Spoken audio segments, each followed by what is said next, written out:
육신을 따라 행하는 사람은 하나님께 속하지 않은 자들입니다. 하나님께 속한 사람들은 육신의 생각을 따라 살아가는 사람들이 아니라 하나님의 뜻을 따라 살아가는 사람들이지요. 우리를 향한 하나님의 뜻은 무엇입니까? 우리를 향하신 하나님의 뜻을 아직도 잘 모르시겠다고 하시는 분들은 이제 기도하시면서 하나님의 뜻을 알게 해달라고 한번 하나님께 말해 보십시오. 하나님의 뜻을 묵상하면 묵상할수록 하나님의 뜻은 우리에게 분명하게 다가올 것입니다. 주일 담임 목사님의 말씀을 통해 선포되는 그 말씀을 통해 하나님의 뜻이 무엇인지를 깨닫게 해달라고 기도하시고요. 또 오늘 나의 삶 속에서 하나님의 뜻을 발견하게 해달라고 또 기도하시며 매일매일 하나님의 말씀을 가까이 하시면서 하나님의 뜻을 간구하시면 그분의 뜻이 여러분을 한 걸음씩 한 걸음씩 그분의 뜻 안으로 인도하실 것입니다. 그 길을 걸어가는 것이 신앙의 길이요, 주님을 따라가는 길입니다. 하나님의 뜻을 따라 살아가는 사람은 육체의 길을 따라 살아가지 않고요, 거룩한 삶을 따라 살아갑니다. 그런데 그렇게 거룩한 삶을 살아가는 사도 바울을 향해 어떤 사람들은 너는 그렇지 않다 이렇게 말하는 사람들이 있었습니다. 2절 말씀 함께 보시겠습니다. 또한 우리를 육신에 따라 행하는 자로 여기는 자들에 대하여 내가 담대히 대하는 것 같이 너희와 함께 있을 때 나로 하여금 이 담대한 태도로 대하지 않게 하기를 구하노라. 그들은 사도 바울이 갑자기 고린도 교회에 오겠다고 한 약속을 변경한 점을 트집 잡아서 사도 바울이 하나님의 뜻을 따라 살아가는 사람이 아니라 육체의 뜻을 따라 사는 사람이라고 비판하였습니다. 그리고 예루살렘 교회를 향한 헌금을 걷는 이런 일에 대해서 잘못된 내용을 교회에 이야기함으로 사도 바울의 사도권을 깎아내리고 비판했던 것이죠. 고린도후서 12장 16절에 보면 어떤 이들이 사도 바울이 고린도 교회의 성도들을 속임수로 교활한 이득을 취하였다 이렇게 말합니다. 하지만 사도 바울은 그들에게서 교활한 이득을 취한 일이 없을 뿐 아니라 그는 그 자신뿐 아닌 그가 보낸 사람들 중에 아무 누구도 고린도 교회 성도들의 이득을 취한 이가 없었다고 이렇게 확실하게 말해줍니다. 사도 바울은 자신이 걸어가고 있는 신앙의 길을 막아서는 자들에게는 담대하게 말합니다. 3절에서는 싸움이라는 말이 나오고요, 4절에서는 싸우는 무기, 견고한 진을 무너뜨림, 이론을 무너뜨림, 5절에서는 높아진 것을 무너뜨림, 생각을 사로잡음, 복종하게 함, 또 6절에서는 불복종하는 이들을 벌함이라는 군사적인 용어들을 사용하면서 그의 결단과 각오를 말해주고 있습니다. 그의 신앙의 자세는 세상과의 타협이 아니었습니다. 좋은 게 좋은 것이 아니라는 것이죠. 그는 비록 육신을 입고 있고 육신의 영향을 받는 육신 안에 살고 있지만 육신에 따라 싸우지 아니한다고 말하는데, 육신을 따라 싸운다는 것은 하나님의 능력이 아닌 인간적 자원을 가지고 하나님의 일을 한다는 것을 말합니다. 사람의 지혜로 사역을 하고요, 또 사람이 가진 능력과 돈의 능력을 힘입어서도 얼마든지 하나님의 일을 감당할 수 있겠죠.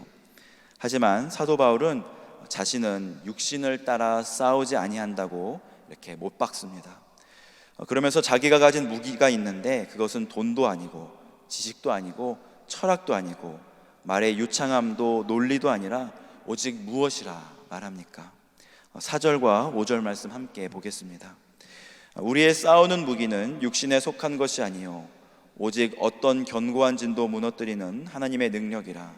모든 이론을 무너뜨리며 하나님 아는 것을 대적하여 높아진 것을 다 무너뜨리고 모든 생각을 사로잡아 그리스도에게 복종하게 하니.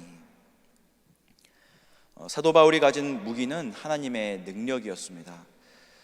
이 본문에서는 자세하게는 설명이 되어 있지 않지만 하나님의 능력은 하나님의 말씀입니다.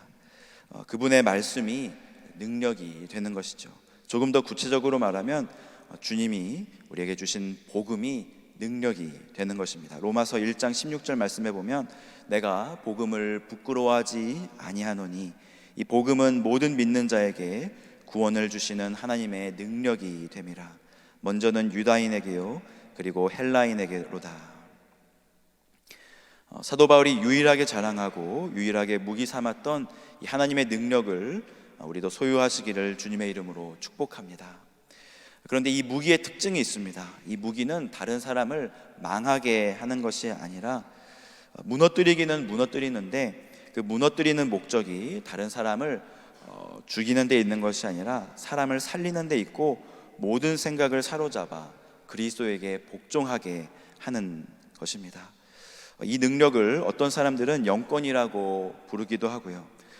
그래서 하나님의 능력을 조금은 오해하시는 분이 있는데요. 영권은 사람을 누르는 데 사용하는 것이 아니라 사람을 세우는 데 사용을 하는 것입니다.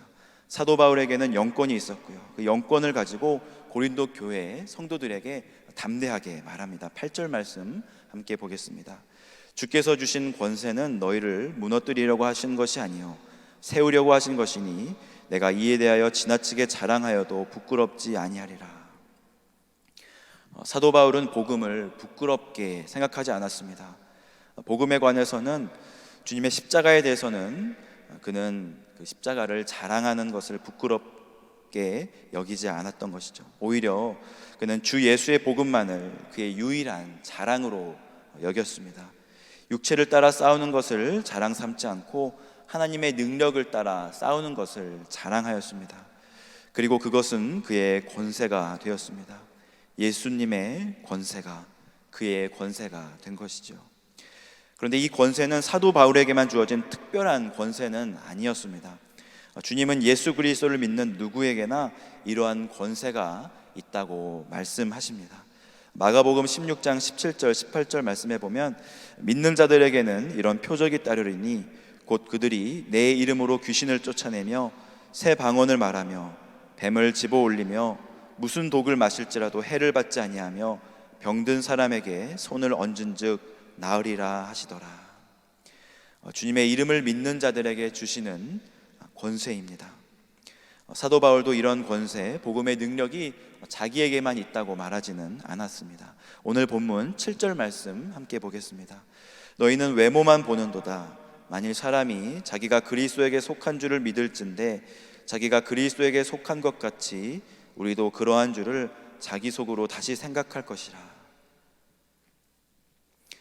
사도 바울은 하나님의 뜻을 따라 주님께 매인 사도가 되었으며 주님이 주신 온전한 권세를 가지고 어떤 어려움 속에서도 그에게 맡겨진 복음을 전하였습니다.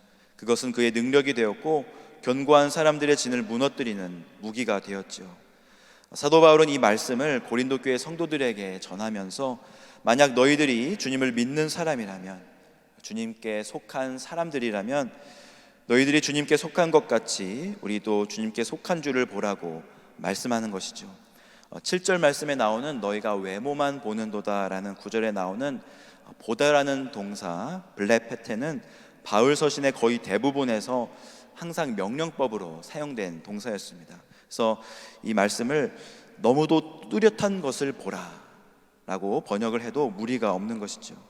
사도 바울은 자신이 어떻게 사역을 하였고 어떠한 길을 걸어갔는지를 분명하게 보여줌으로써 자신의 사도권을 변호하였을 뿐 아니라 고린도 교회 성도들에게 도전하고 있는 것입니다. 너희들도 나를 본받는 자가 되고 너희들도 하나님의 복음을 무기 삼고 능력 삼아서 세상의 견고한 진을 무너뜨리는 자들이 되어라. 그래서 많은 이들을 그리스도에게 복종케 하며 사람을 세우는 자가 되라고 말하는 것이죠. 오늘 우리가 하나님의 뜻을 알기를 원한다면 이 말씀을 묵상하며 이 말씀 붙잡고 오늘 하루를 또 승리하며 살아내시기를 바랍니다. 이 시간 말씀을 놓고 함께 기도하겠습니다.